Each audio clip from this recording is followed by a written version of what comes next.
were doing in-school programs talking about why is water important.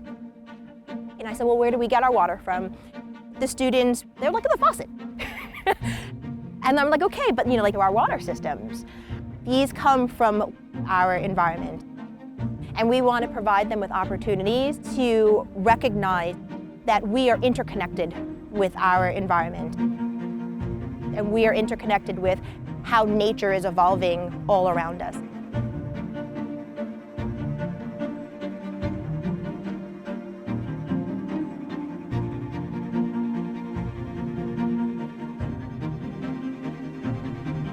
Water doesn't come from a tap. Water comes from nature. That means that all our lives depend on a healthy relationship between land and water. From source to sea, most of us have forgotten the journey that water takes to get to us. Even in a huge megacity like New York, the journey of water starts in nature.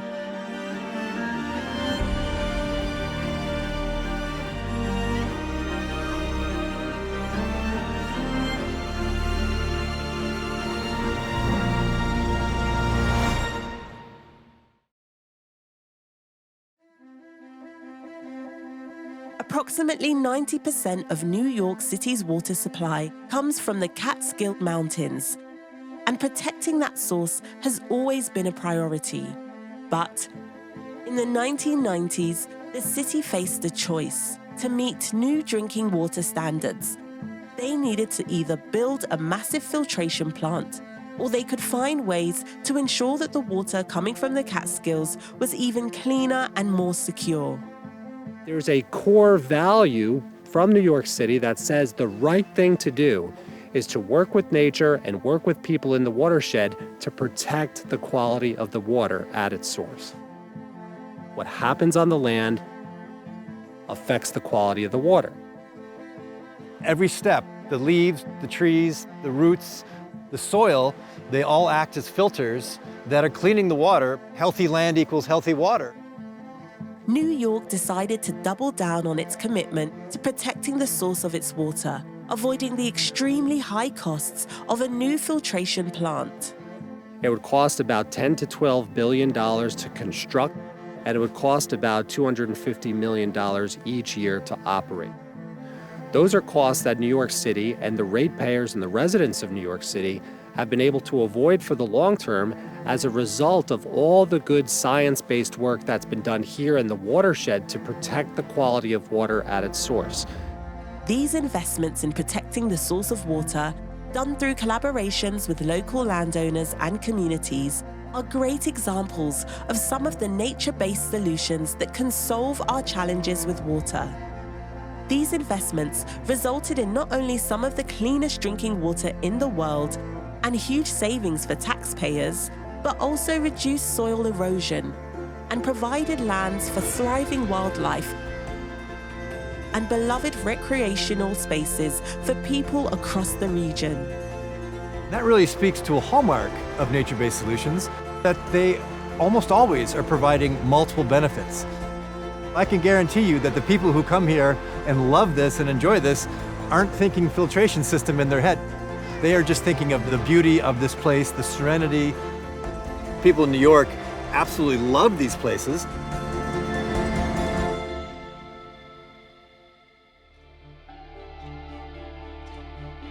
Nature-based solutions can be directed towards many other challenges.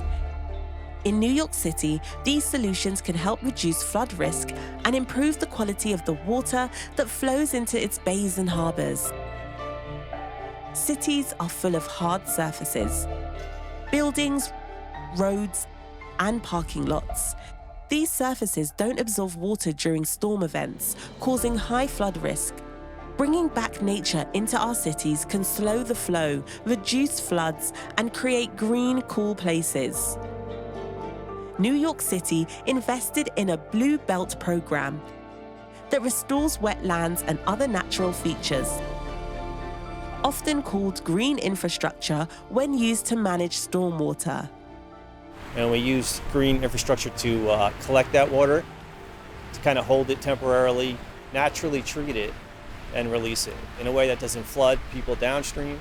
And I'm happy to say that the Blue Belt program, which is 25 years old, we haven't had any residential or commercial flooding at any of our 98 sites. Working with nature-based solutions not only protects people, they bring nature back into our cities and into our lives. Beyond improving water quality and reducing flood risk, the Blue Belt program also brings back native plants and animals across the city streams, wetlands, bays, and harbors. In the past 3 years, we have a 100% increase of whale sightings and seal sightings around the city as we clean that water. But nature-based solutions don't only restore nature, they restore the connections between people and nature. At Groundwork Hudson Valley, students on the Green Team work on nature-based solutions to protect water and bring nature into the heart of cities. I think that green infrastructure is such an important thing. It's such a vital need, and it kind of encourages a healthy way that the community can interact with one another and find, joy or improve their mental health. And for a lot of kids, I feel like that's such a vital experience to kind of shape what they want to be and how they can, integrate themselves into this experience and develop a passion for nature. I grew up in New York City. I was born and raised here. We started to go a little bit further north with my family, and we would explore the aqueduct because they've made it such a great place for people to go out and participate in nature. There exists a natural connection between the source and the sea, and everything in between. How we manage land and how we manage fresh water ultimately affects the health and productivity of coastal waters. Nowhere is this more clear than in communities that depend on healthy coasts, such as on Long Island. Water is everything to us on Long Island. It's our economy, it's our way of life, it's our history, it's where people work, where they recreate. In many ways, it's why people live here on this island, because of our beaches and our rivers and our bays and the water and fishing. And this connection or continuum from land to freshwater to coast and the marine environment, we are part of that continuum. And we need to be able to honor that in the way that we make decisions, the investments we make, the infrastructure we build, how we live on the earth. The more we can create a holistic way of working with nature, the more that we make that healthy, that's when we will reap the benefits that nature can contribute to us. 150 years ago, oyster beds were prominent all around Staten Island. That ended when the water quality was just terrible and you couldn't eat the oysters anymore. So it's important when we're discharging our water down that we're cleaning it naturally as best we can. We used to have shellfish, oyster plants basically, and they would have piles of shell outside of them that were as high as a two-story house. One of the ways that we've been able to sort of begin to build it back is through public education and having people understand that what they do on land affects the water. And that we have a tool called aquaculture that can at least help us put these populations back in the bay. The hope is that we can have our farms large enough that when we're putting our shellfish out there, they're surviving, they're thriving. It's making a measurable impact on the water quality. On this journey of water, we've been talking about the water coming from the forests up in the Catskills, coming down through New York City. Now we're out here along the ocean.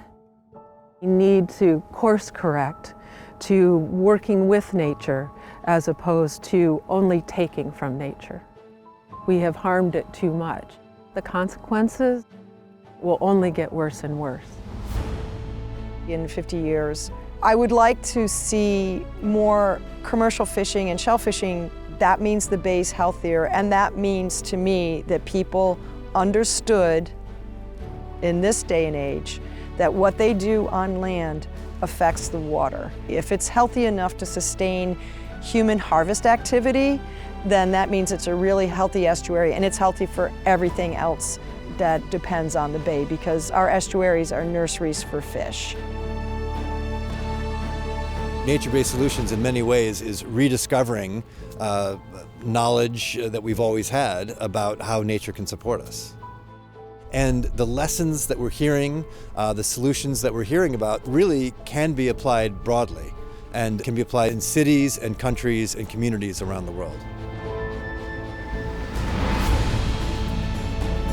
And if we can engage with the people, especially around indigenous communities who have done this for such a long time, if we can learn from the people who are doing it right and who have done it for so long before us, that's how we're gonna get back to this place of engaging properly. I can see that the nature-based solutions are so important. I would honestly change the landscapes of cities entirely to be more open, to have gardens on almost every other street corner for kids to run through, teach kids how they can put their hands into the earth and learn from the earth. By investing in nature-based solutions, we get the power of nature on our side. Clean water comes from nature, and we can work with nature to ensure that we send clean water to our coasts and oceans. From source to sea, we can work with nature, not against it, to ensure a safe and secure future where nature is integrated into our cities and into our lives.